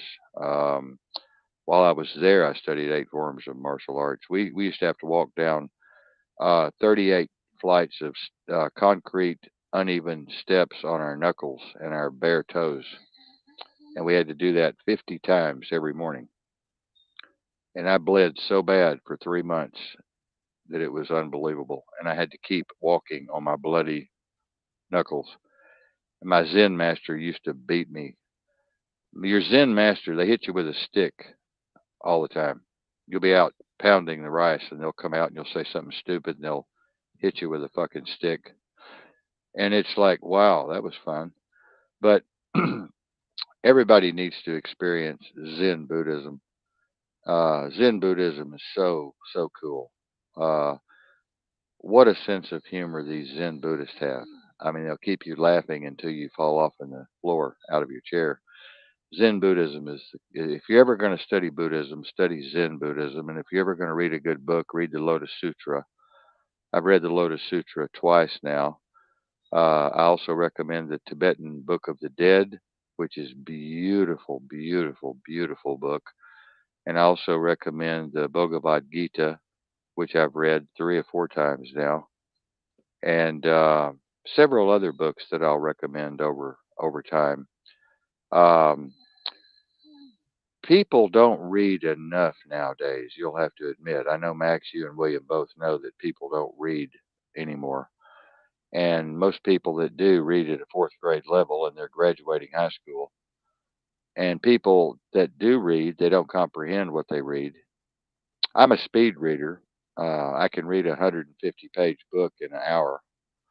I'm a speed reader. I've always been a speed reader. But people need to read more. People need to study more. People need to research more. William mentioned earlier, how do we change people? I was going to say, I was going to segue into what he said. We have to be articulate with our speech. And Max had kind of connected with William on that statement. What do we do with people? And Max made a comment, but we have to be articulate with our speech and we have to be knowledgeable and understand a little bit about what we're talking about and be able to weave things together that make sense, that's user friendly, where people can grasp what you're saying to them, and try to give them real world examples if you can, and start light and then move up. Start with the light stuff and then move up. You just don't want to go right into telling somebody that, oh, bioweapons are full of graphene oxide and they're full of hydrogel and the CRISPR and they're connected to 5G and they're all this nanoparticulate stuff falling out of the air, and the aluminum and the barium and all of the selenium and the chemtrails, or we're breathing all that stuff in. You don't want to just hit them with all that at one time, or they'll just fucking, their brain will explode. You got to start easy with people, real easy. I don't even know how to do that really, but you have to start real slow with people, right, William? You have to be able to speak on their level that they can comprehend. Yes. Or you'll scare them off real quick. You'll shut them down. Their brain will just shut down. I mean, when I'm out in public, even in Salisbury, I see so many people still wearing facial diapers. And there's a part of yourself that wants to, why in the hell are you doing that? They don't protect you, and they're actually harming you. If you approach them like that, or even if it's appropriate to approach them, I have a couple when they just threw it on the ground outside their car. I said, why are you littering? I piss people off here every day, at least every other day, by telling them, what are you wearing that diaper on your face for? And Marion Yeah. just can't stand it. She'll grab me and throw me in the car, grab me by the collar. But I tell people all the time, we go, what are you wearing that mask for? It's useless. It's like throwing BBs to a chain link fence. And they go, what do you mean? I go, well, the pathogen's the size of a BB. Picture that going through a chain link fence. You're just, there's nothing there. You're not protecting yourself from anything. Read the CDC guidelines. They've told you now masks are useless. Read the WHO. The masks are useless. 6 foot distancing was for GPS coordinates. It was not for distancing from a pathogen. It was for space Right. technology. Yeah. They go, well, they For just five. can't grasp. They just can't grasp that. But anyway, well, that's another story, another show. But the 6 foot distancing, of course, was for space. It was for space technology. It wasn't for any pathogen of any kind. And then the face mask was to put people in submission and to make slaves out of people and to see how subordinate people would be if the government told them to do something. They were doing a psychological experiment. So that was a psyop, the whole Well, mask thing. my current case is at the Supreme Court right now, which brings up all that in terms of masks and the bogus of the vaccine, the non vaccine experimental drug. But in the masks, this is all sitting in the Supreme Court right now, and they have to give a response to whether they're going to accept my writ of certiorari by December 12th. Okay, okay. Well, we'll hope for the best on that. That's exciting, William. Well, if it's not, if the writ of certiorari is not granted, it's just another effort to show that the Supreme Court is lost, that there is no rule of definitely constitutional law in our nation. Yeah. So I'm not a kumbaya passive person and waiting on God to do it for me. I actually the last 2 years have been pushing my medical seeking injunctions against right to travel, right to livelihood, and injunction against the bogus color law of masks that actually physically actually also harm you. So I'm sitting and waiting until December 12th to see if they're going to accept my case or not. I definitely, if it gets to a place where we have to go to American Revolution number 2, I'm lock and loaded and I'd be on the front line. I'll be there on the front line with you to die.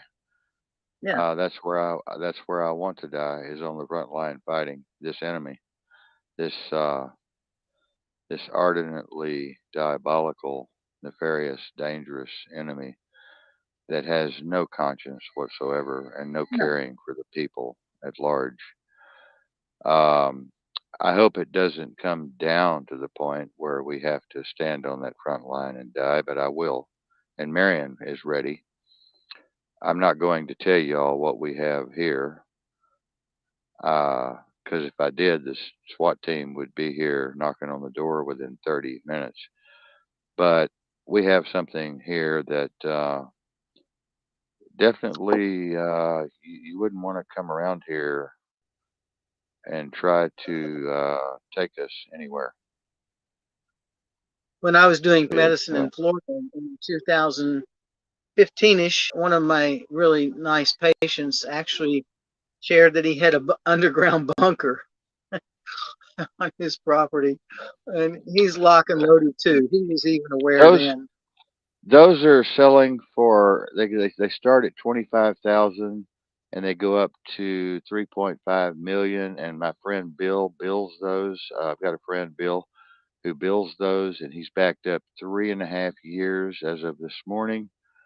And all of the elites are buying the most beautiful, beautiful bunkers. I mean, these things. A lot of the silos.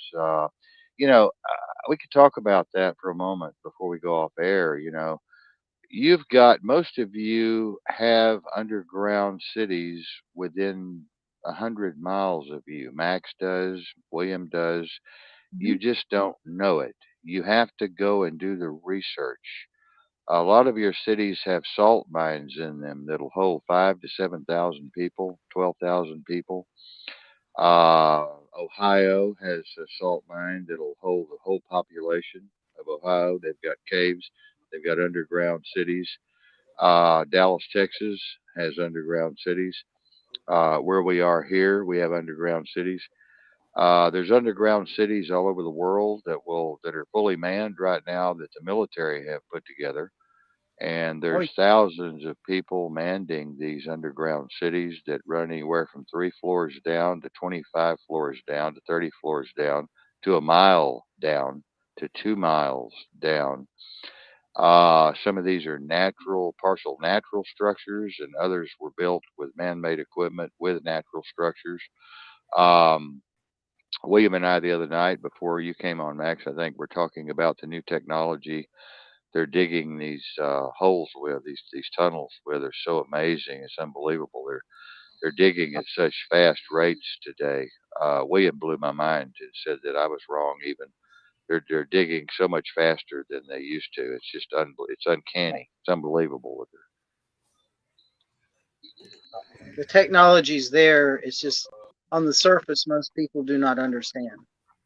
Vegas, Vegas, Max, out in Vegas, they built a fake casino, and they built half of the casino, and they built it in a shape like this, where they have a back wall and then two side walls, and then they put up fences, and they took their machinery in at midnight, 2 o'clock in the morning.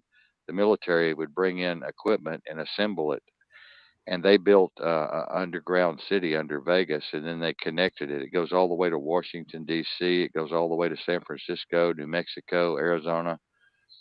They've got mag trains that travel 2,000. You can go 2,000 miles in an hour, 3,000 miles in an hour. They got mag Yeah. trains. They've got these little oval eggs you sit in, and you sit back and strap yourself in, and whoop, you're there. And you've got all this activity going on right underneath your feet right now, Max. You got bustling major metropolises under your feet right now. Bustling metropolises. People don't realize this. It's exciting. They don't realize this. They don't understand. And Antarctica, if you read Admiral Byrd's diaries, Yeah. Oh, yeah. they found forest in Antarctica. Deep down under the ice, they found a whole new world, a whole new dimension, I would say, with forest, Yeah. green forest, and Yeah. lakes, Inner and Earth house. hot lakes, and all kinds of wonderful things, and all kinds of weird wildlife and everything. Admiral Byrd came back with his crew, and they sent NASA over there. DOD's been over there. The DOJ's been over there. Special forces have been over there. They've cordoned that whole area off. You can't even get in there. We went to Google Earth, and they've blacked all that out. You Hmm. can't even get around there. You can't even get around there. You can't go near it.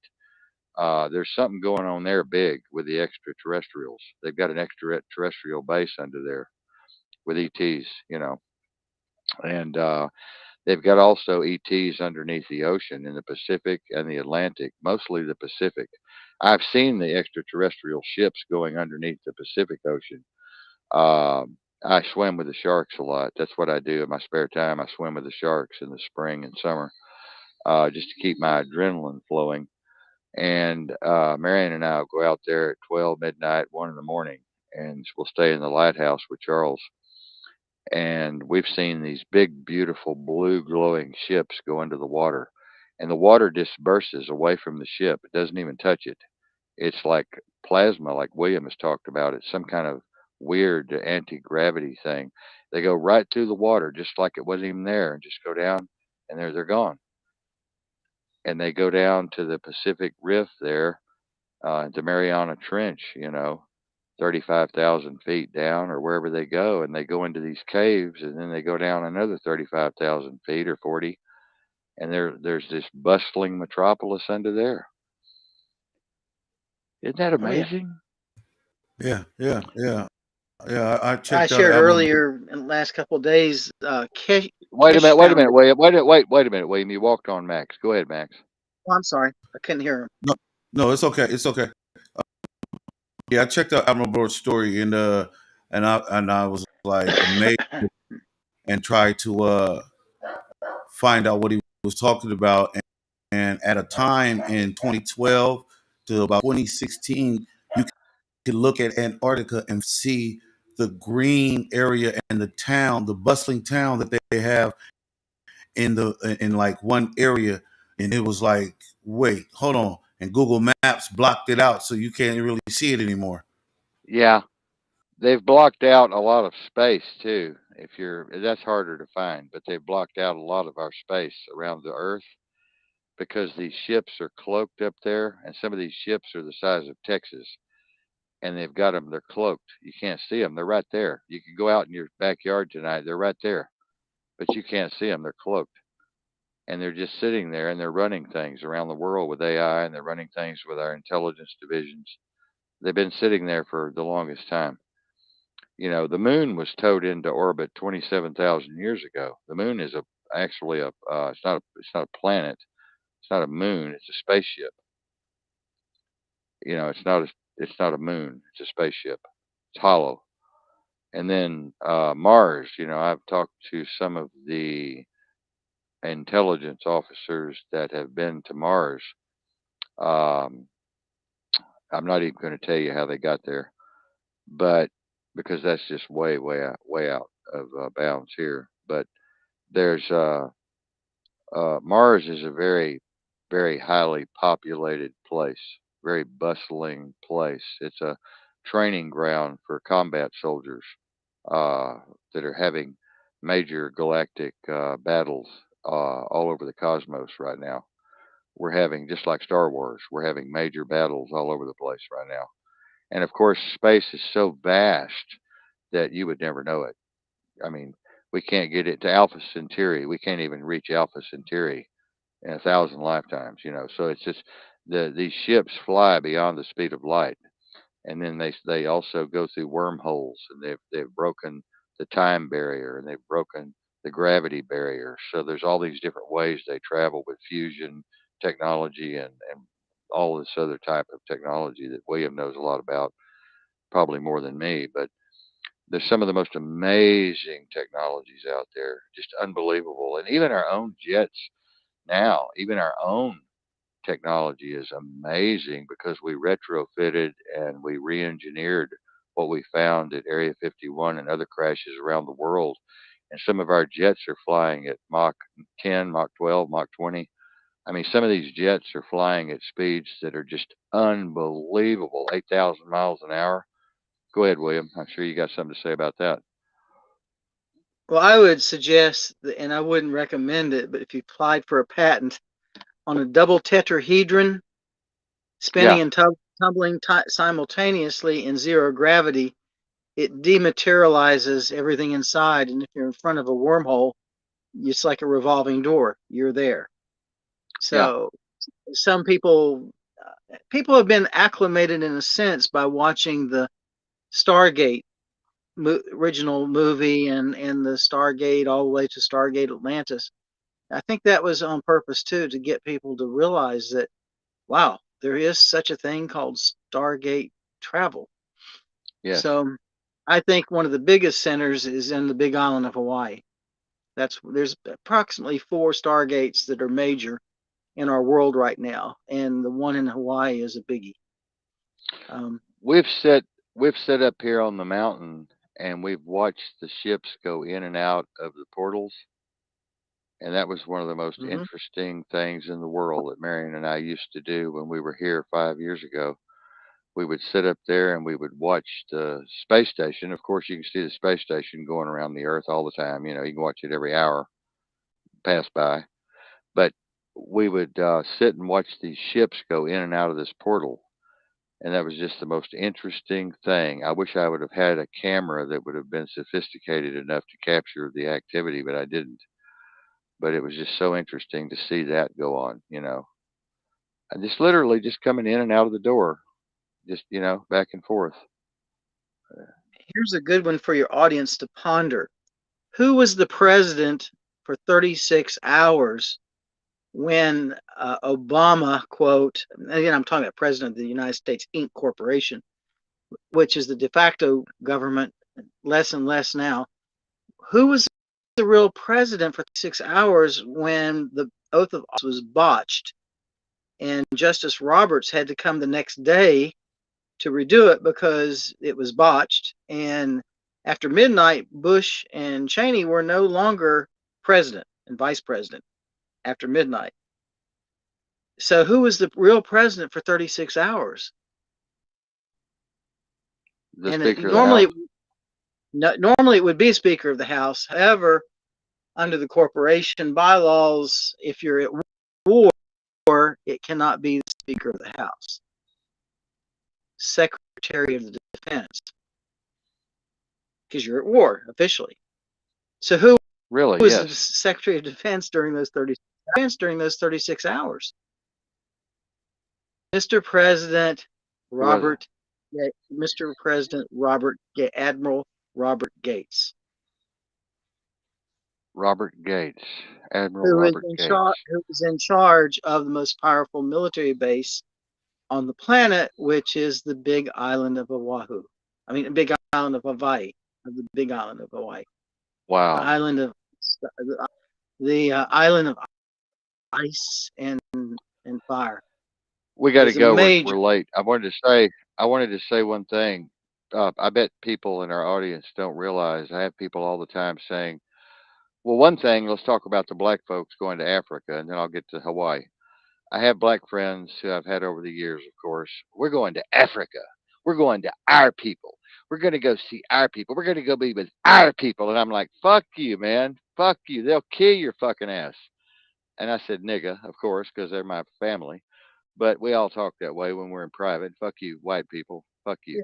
But anyway, it's They like, know. hey, nigga, you ain't going to Africa. You don't need to go to Africa. They'll kill you, motherfucker. And they're like, what are you talking about, Kyler? What the fuck are you talking about, Kyler? You're a racist, motherfucker. Those are our people. Like, no, they're not.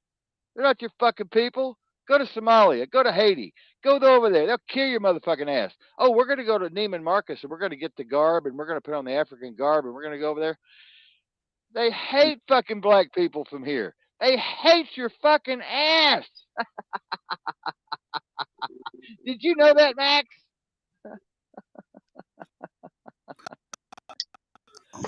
I know that there's a lot of the So sense during separation. the time that Robert Gates was president, he did a Let wait, shitload. let Max is talking. Max is talking. Wait, go Oh, ahead, I'm Max. sorry, I couldn't hear. I couldn't hear.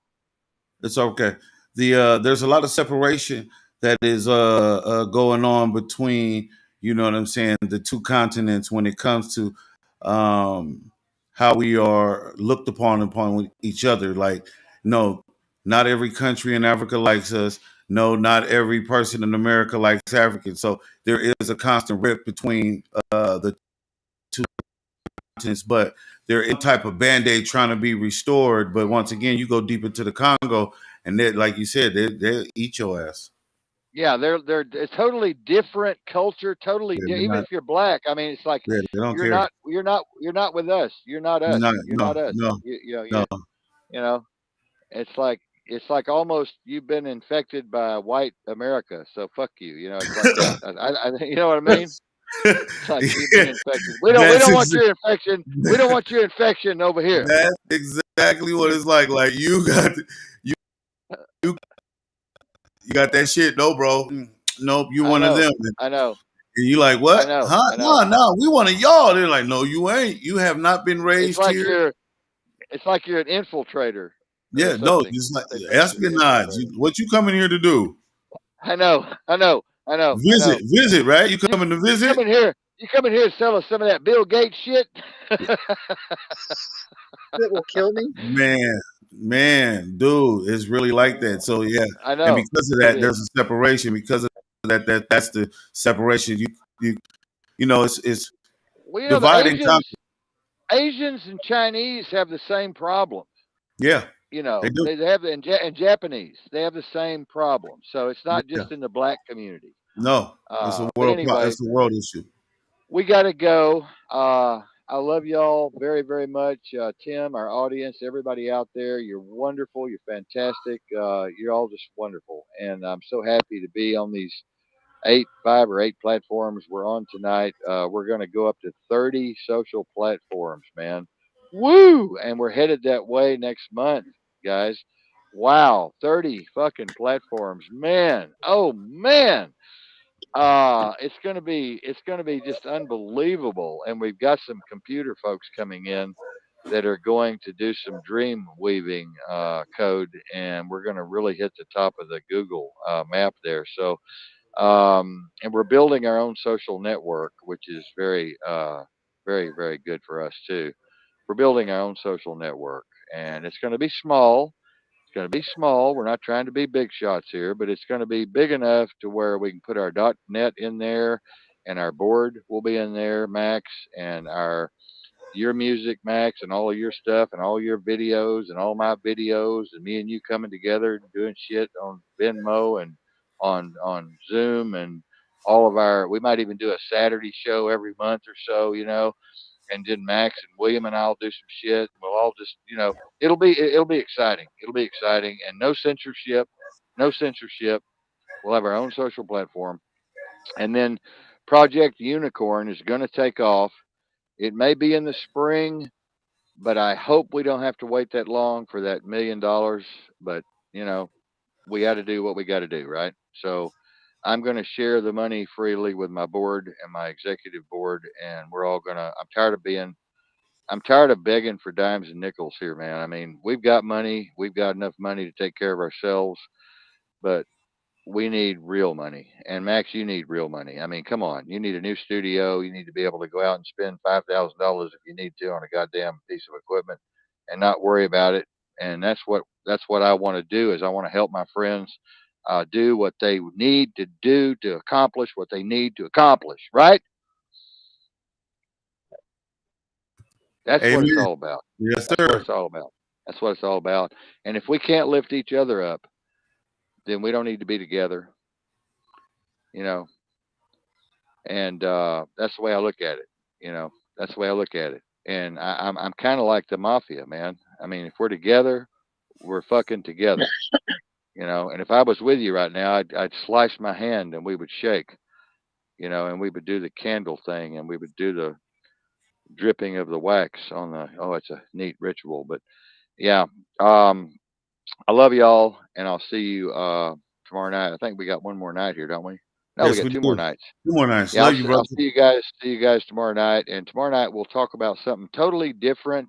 We're going to change the gate tomorrow night. We're going to talk about something a little more exciting, a little more happy, a little more funny, have a little humor, and it's going to be fun. Tomorrow night's going to be a fun night, and Friday night's going to be a fun night. So y'all get ready for a fun night, and bring your notes, bring your questions, bring some comments, bring something, bring a gift, whatever. Bring a bottle of champagne. I'll see you guys tomorrow night. Take care. William, I'll see you online. Mary, I'll see you online. Max, I'll see you. Take care. Bye, Tim, Brenda, Susan, all of you others. We love y'all out there on all the other channels. We're leaving you now.